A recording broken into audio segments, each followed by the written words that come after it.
কথা বলছি আমাদের সোনারং তুরুছায়ার আলী জাকের চত্বর থেকে।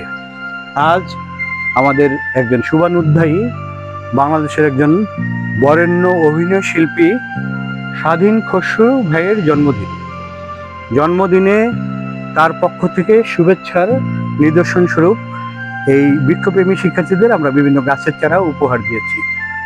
স্বাধীন খসরু আঙ্কেলকে জন্মদিন শুভেচ্ছা।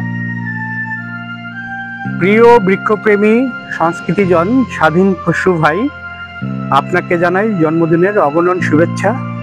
আপনার আরও সাফল্যময় সুস্থ জীবন কামনা করছি। ধন্যবাদ সবাইকে।